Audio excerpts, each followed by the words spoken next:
Welcome to Davos again, dear President Zelensky. Mr. President, it is really my great honor to welcome you back to Davos. This week, Ukraine and its people once again endured deadly attacks by Russia. We are approaching 4 years since the beginning of the full-scale invasion of Ukraine, the largest European conflict since World War II. Mr. President, you have led your country through one of the most consequential periods in modern European history. Under extraordinary circumstances, Ukraine continues to defend its sovereignty, its democracy, and its people, while engaging the international community on questions that extend far beyond its borders. The future of security in Europe, the resilience of democratic societies, the state of the rules-based international order, and the cost of inaction in the face of aggression. In recent months, the United States has taken a central role in advancing diplomatic efforts aimed at ending the war, working closely with Kiev and European partners. These efforts have resulted in a comprehensive 20-point peace plan aimed at laying the foundation for a just and lasting peace.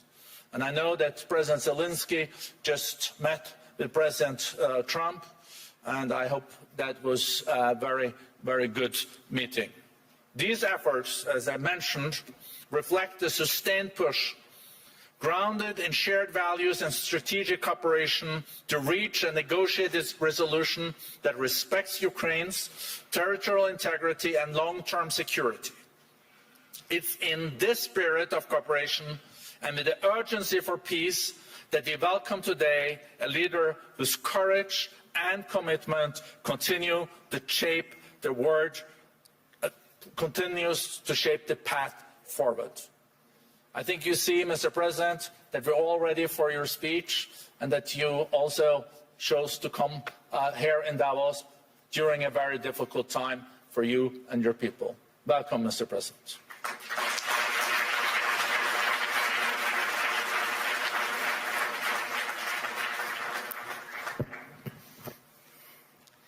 Thank you very much. Dear friends, everyone remembers the great American film Groundhog Day with Bill Murray and Andy McDowell. Yes, but no one would want to live like that, repeating the same thing for weeks, months, and of course for years. And yet, that's exactly how we live now. And it's our life. And every forum like this one proves it. Just last year, here in Davos, I ended my speech with the words, Europe needs to know how to defend itself. A year has passed, and nothing has changed. We are still in a situation where I must say the same words, but why? The answer is not just about the threats that exist or may appear. Each year brings something new for Europe and for the world. Everyone turned attention to Greenland. And it's clear most leaders simply are not sure what to do about it. And it seems like everyone is just waiting for America to cool down on this topic, hoping it will pass away. But what if will not? What then? There was so much talk about the protests in Iran, but they drowned in blood. The world has not helped enough the Iranian people, and it's true. It has stood aside. In Europe, there was Christmas and New Year celebrations, the seasonal holidays. By the time politicians came back to work and started forming a position, the Ayatollah has already killed thousands. And what will Iran become after this bloodshed? If the regime survives, it sends a clear signal to every bully: kill enough people and you stay in power. Who in Europe needs that message to become a reality? And yet Europe hasn't even tried to build its own response. Let's look at the Western Hemisphere. President Trump led an operation in Venezuela and Maduro was arrested, and there were different opinions about it, but the fact remains: Maduro is on trial in New York. Sorry, but Putin is not on trial. And this is the fourth year of the biggest war in Europe since World War II. And the man who started it is not only free, he is still fighting for his frozen money in Europe. And you know what? He is having some success, it's true.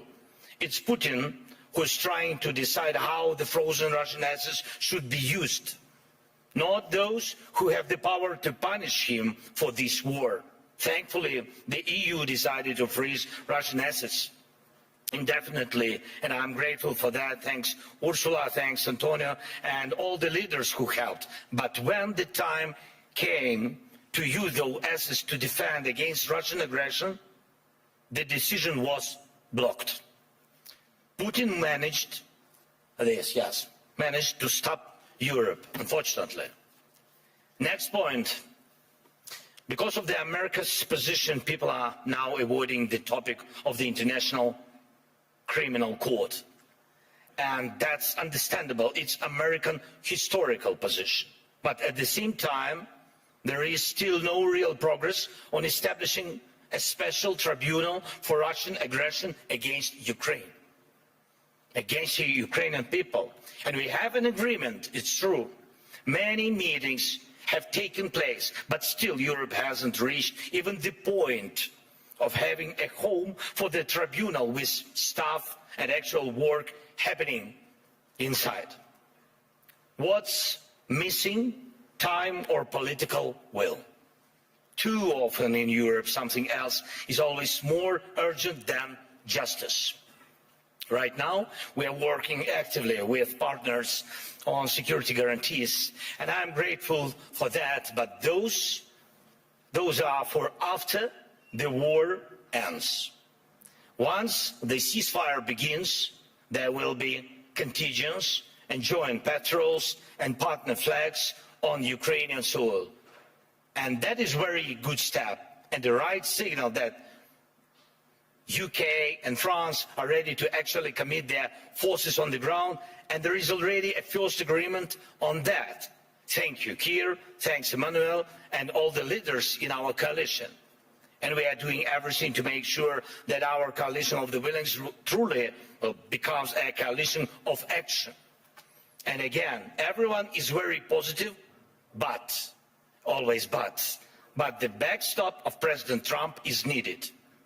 And again, no security guarantees work without the US. But what about the ceasefire itself? Who can help make it happen? Europe loves to discuss the future, but avoids taking action today, action that defines what kind of future we will have. That is the problem. Why can President Trump stop tankers from the Shadow Fleet and seize oil, but Europe doesn't?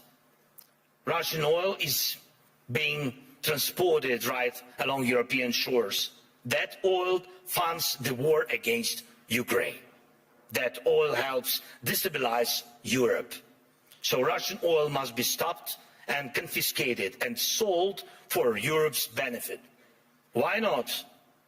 If Putin has no money, there is no war for Europe. If Europe has money, then it can protect its people. Right now, those tankers are making money for Putin, and that means Russia continues to push its sick agenda. Next point. I've said it before and I'll repeat it again. Europe needs united armed forces, forces that can truly defend Europe. Today, Europe relies only on the belief that if danger comes, NATO will act. But no one has really seen the alliance in action. If Putin decides to take Lithuania or strike Poland, who will respond? Who will respond? Right now, NATO exists thanks to belief that the United States will act, that it will not stand aside and will help. But what if it doesn't? Believe me, this question is everywhere in the minds of every European leader, and some try to get closer to President Trump, it's true. Some wait, hoping the problem will disappear. Some have started acting, investing in weapons production and etc., building partnerships, getting public support for higher defense spending. But let's remember, until America pressured Europe to spend more on defense, most countries were not even trying to reach 5% of GDP, the minimum needed to ensure security. Europe needs to know how to defend itself. And if you send 30 or 40 soldiers to Greenland, what is that for? What message does it send? What's the message to Putin, to China?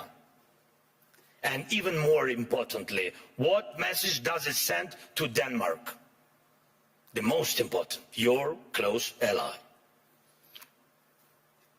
You either declare that European bases will protect the region from Russia and China and establish those bases, or you risk not being taken seriously because 30 or 40 soldiers will not protect anything. And we know what to do. If Russian warships are sailing freely around Greenland, Ukraine can help. We have the expertise and weapons to ensure not one of those ships remains. They can sink near Greenland, just as they do near Crimea. No problem, we have the tools and we have people. For us, the sea is not the first line of defense, so we can take actions, and we know how to fight there if we were asked and if Ukraine were in NATO. But we are not. We would solve this problem with the Russian ships. As for Iran, everyone is waiting to see what America will do. And the world offers nothing, Europe offers nothing, and doesn't not want to enter this issue as a supporter of the Iranian people and the democracy they need. But when you refuse to help the people fighting for freedom, the consequences return, and they are always negative. Belarus in 2020 is the example. No one helped their people, and now Russian Oreshnik missiles are deployed in Belarus within range of most European capitals. That would not have happened if the Belarusian people had won in 2020. And we have told our European partners multiple times, act now. Act now against those missiles in Belarus. Missiles are never just decoration. But Europe still remains in Greenland mode. Maybe someday someone will do something. The issue of Russian oil is the same. It's good that many sanctions exist. Russian oil is getting cheaper, but the flow has not stopped. And Russian companies that fund Putin's war machine are still working. And that will not change. That will not change without more sanctions. And we are grateful for all the pressure put on the honest. Europe must do more so its sanctions block enemies as effectively as American sanctions. Why is that important? Because if Europe is not seen as a global force, if its actions don't scare bad actors, then Europe will always be reacting, catching up with new dangers and attacks. We all see that the forces trying to destroy Europe do not waste a single day. They operate freely, even operate inside Europe. Every victor who lives off European money while trying to sell out European interests deserves a smack upside the head. And if he feels comfortable in Moscow, it doesn't mean we should let European capitals become little Moscows. We must remember what separates Russia from all of us. The most fundamental line of conflict between Russia and Ukraine and all of Europe is this: Russia fights to devalue people, to make sure that when dictators want to destroy someone, they can. But they must lose power, not gain it. For example, Russia's missiles are reduced only because there are ways to bypass sanctions. It's true. Everyone sees how Russia tries to freeze Ukrainians. Now, our people, Ukrainians to death at minus 20 degrees Celsius. But Russia couldn't build any ballistic or cruise missiles without critical components from other countries, and it's not just China. Too often people hide behind the excuse that China helps Russia. Yes, it does. But not only China.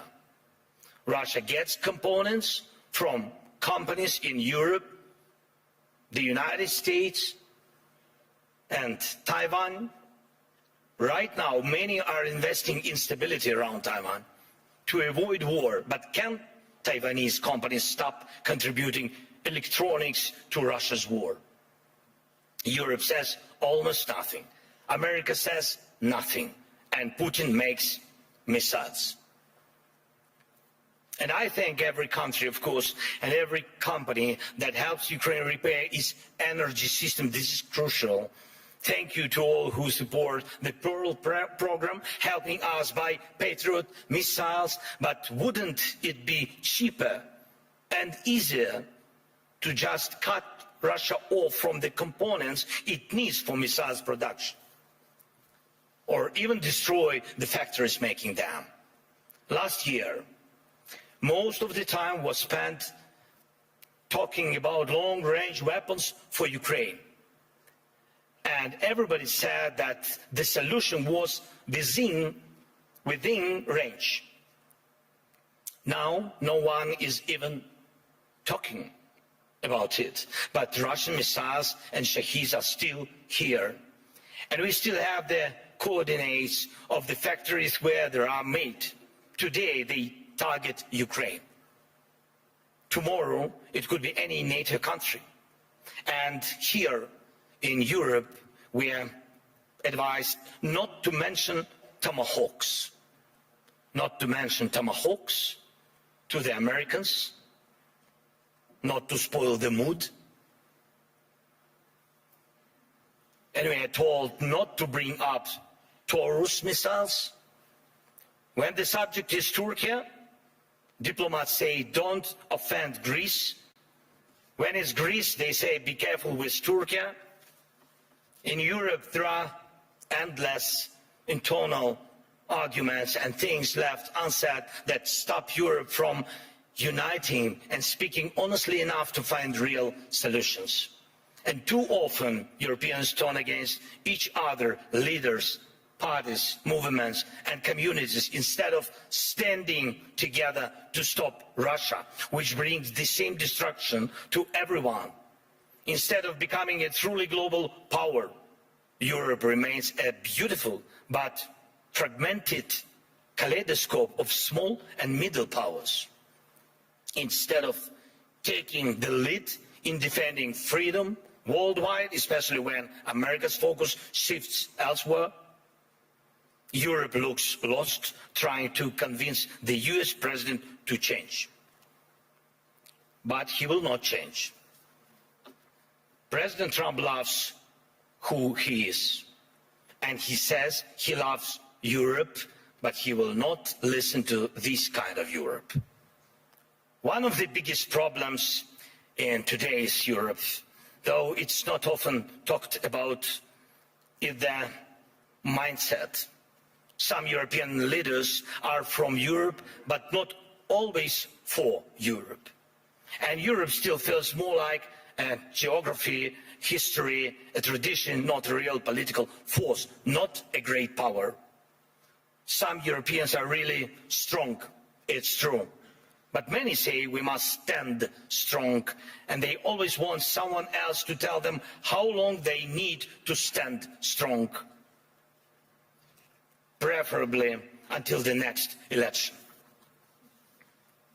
But that's not how great power works, to my mind. Leaders say, we must defend European interests, but they hope someone else will do it for them. And speaking of values, they often mean valueless.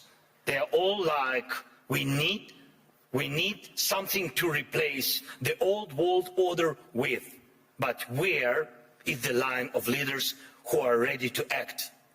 Act now, on land, in the air, at the sea, to build a new global order. You can't build the new world order out of words. Only actions create real order.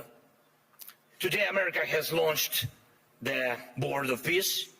Ukraine was invited, so was Russia, Belarus, though the war hasn't stopped. And there is not even a ceasefire. I have seen who joined. Everyone had their reasons. But here is the thing. Europe hasn't even formed a united position on the American idea. Maybe tonight, when the European Council meets, they will decide something. But the documents were already signed this morning, and tonight they might also finally decide something on Greenland. But last night, Mark Rutte had spoken to President Trump. Thank you, Mark, for your productiveness. America is already changing its position, but nobody knows exactly how. So things move faster than we. Things move faster than Europe. And how can Europe keep up? Dear friends, we should not degrade ourselves to secondary roles, not when we have a chance to be a great power together. We should not accept that Europe is just a salad of small and middle powers seasoned with enemies of Europe. When united, we are truly invincible. And Europe can and must be a global force, not one that reacts late, but one that defines the future. That would help everyone from the Middle East to every other region in the world. That would help Europe itself, because the challenges we face now are challenges to the European way of life, where people matter, where nations matter. Europe can help build a better world. Europe must build a better world, and a world without war, of course. But for that, Europe needs strength. For that, we must act together and act in time. And most of all, we must have the courage to act. And we are actively working to reach solutions, real solutions. Today, we met with President Trump, and our teams are working almost every day. It's not simple. The documents aimed at ending this war are nearly ready, and that really matters. Ukraine is working with full honesty and determination, and that brings results. And Russia must become ready to finish this war, to stop this aggression, Russian war against us. So the pressure must be strong enough, and the support for Ukraine must grow even stronger. Our previous meetings with President of the United States brought us air defense missiles, and thanks Europeans, they helped also. And today we also spoke about the protecting the skies, which means protecting lives, of course. And I hope America will continue to stand with us. And Europe must be strong. and Ukraine is ready to help with anything needed to guarantee peace and prevent destruction. We are ready to help others become stronger than they are now. We are ready to be part of a Europe that truly matters, a Europe of real power, great power. Today we need that power to protect our own independence, but you need Ukraine's independence too, because tomorrow you may have to defend your way of life. And when Ukraine is with you, no one will wipe their feet on you, and you will always have a way to act, and act in time. This is very important. Act in time. Dear friends, today is one of the last days of Davos, though definitely not the last Davos, of course. And everyone agrees on that. Many people believe that somehow things will work out on their own. But we cannot rely on somehow. For real security, faith is not enough. Faith in a partner, in a lucky turn of events. No intellectual discussions are capable of stopping wars. We need action. World order comes from action, and we just need the courage to act. Without action now, there is no tomorrow. Let's end this Groundhog Day. And yes, it's possible. Thank you. Slava Ukraini.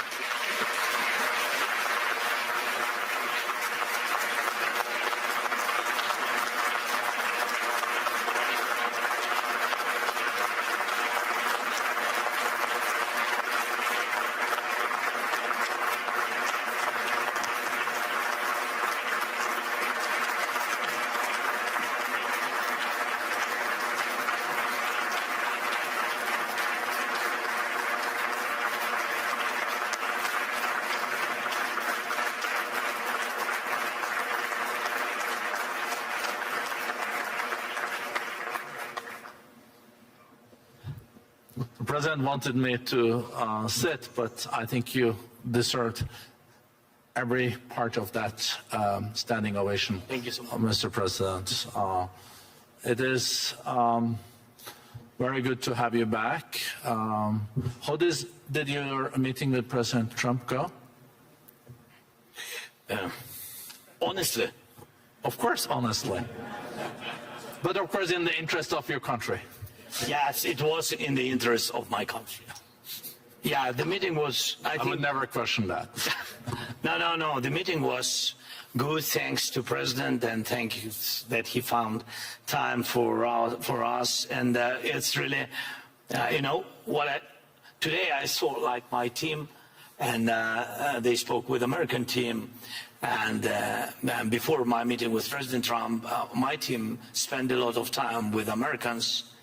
And even I wanted to ask President Trump to give them American passports, because I think that they, yes, really spend a lot of time. But be honest, I think that the meeting is very important. We need in our boat, I hope, this is the boat, this is ship to peace. And we need very much to have the United States. For the future, for security guarantees, we understand that Europe has to be more stronger, but Europe will need time.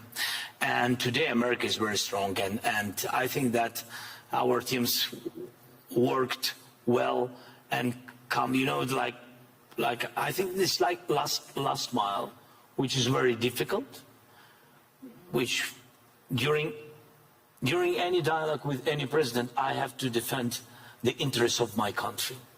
That's why the dialogue is, maybe it's not simple, but today it was positive. Okay. That's enough. I think that's a good answer. Thank you. We know that Jared Kushner and also Special Representative Steve Witkoff is traveling this afternoon to Moscow. I think that I think now it all is also about when Russia is ready to stop the war. And it's hard to really understand what is in the head of Mr. Putin too. But what do you think are the current calculations in Moscow? First of all, yes, American team will go to Moscow today. Yes, they waited for our meeting with President Trump, and now they will go, and my team will meet American team, and I think that it will be the first trilateral meeting in Emirates. It will be tomorrow and the day after tomorrow. Yes, it will be 2 days meetings in Emirates. I hope that Emirates know about it. Yes, sometimes we have such surprises from American side. Yeah, but in any way they will go there, and I think this is good. If on the technical level we'll begin this trilateral meeting, I hope that we will find some. I don't know. Russians have to be ready for compromises, because everybody has to be ready, not only Ukraine, and this is important for us. So we will see what result will be, but that Russians will meet, that our guys meet today with Americans, then Americans will meet with Russians tomorrow. Today is at night. I don't know when. I don't know. Maybe Putin is sleeping. You said that nobody knows what is in his head. Yes, but they might have to wait a little bit for the meeting. I don't know. But tomorrow and the day after tomorrow we will have trilateral. Our guys will have trilateral meetings. It's better than not to have any kind of dialogue. So we are under attacks. People live without electricity, and we are in a difficult situation. But Russians also in a difficult situation. We are answering on their attacks, and God bless. The war will stop. I hope so.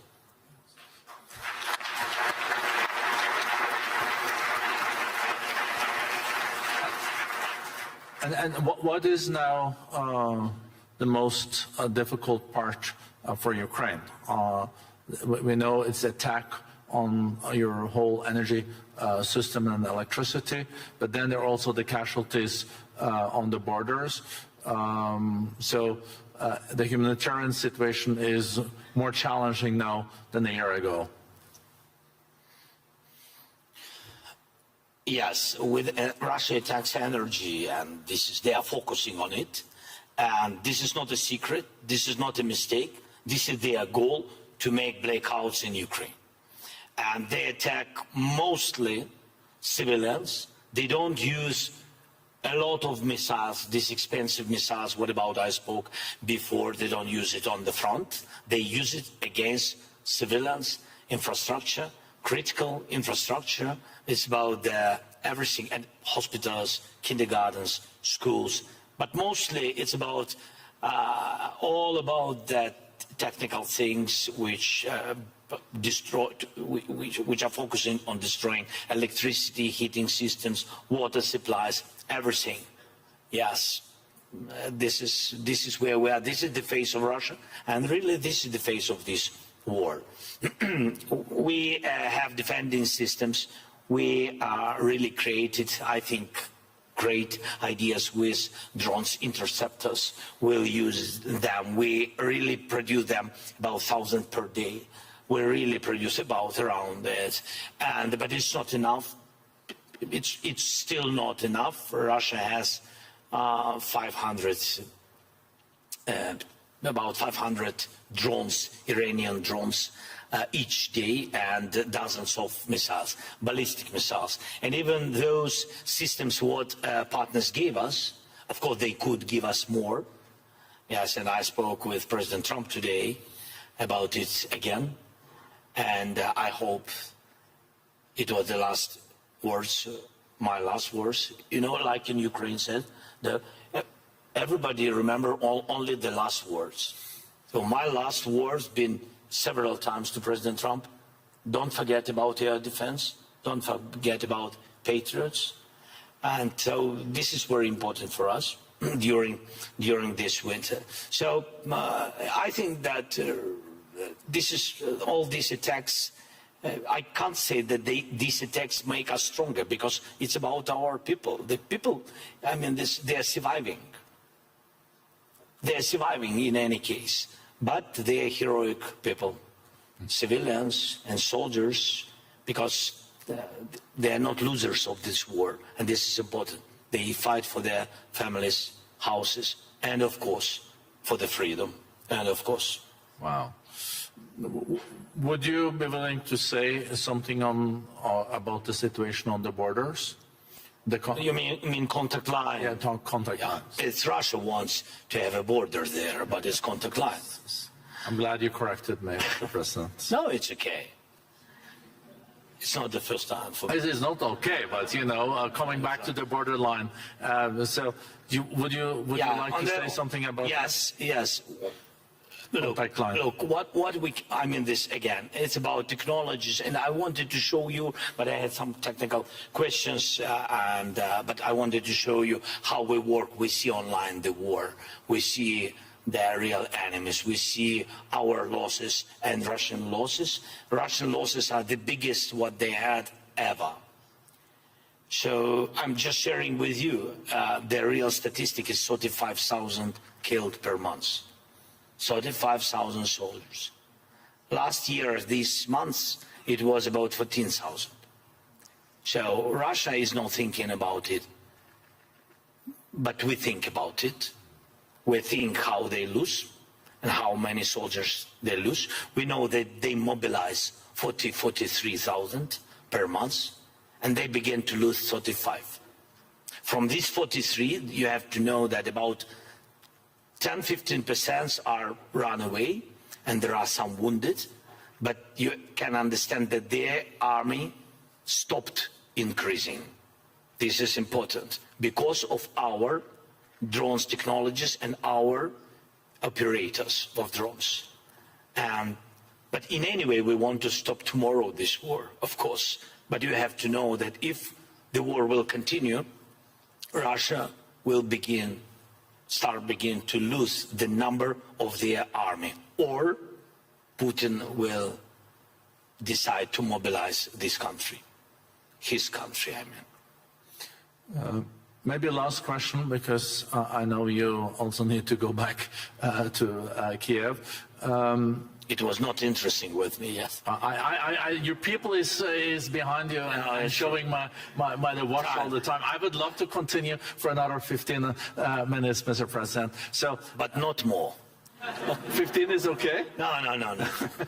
No. Okay. So the last question. Yeah. So my last question, Mr. President. How can the people here at the World Economic Forum and in Davos support the most? I think you heard the applause. I think everyone wants to also show solidarity with you and the country. To defend our land, this is a very expensive task. So if during Economic Forum we can find as more businesses as possible which can open offices in Ukraine, it means that you really trust and you believe that peace will come, and that you really, yes, a little bit risk now, a little bit. We decided at the beginning, be honest today, a little bit, but we need your offices and companies. It means that you believe and you trust in Ukraine, in our independent life after the war. This is the biggest chance what you can do to invest now, to give jobs for our people. And I think this is the most important. This is a real support, not words, real support. Jobs, money, investment, come often to Ukraine. Thank you. Thank you.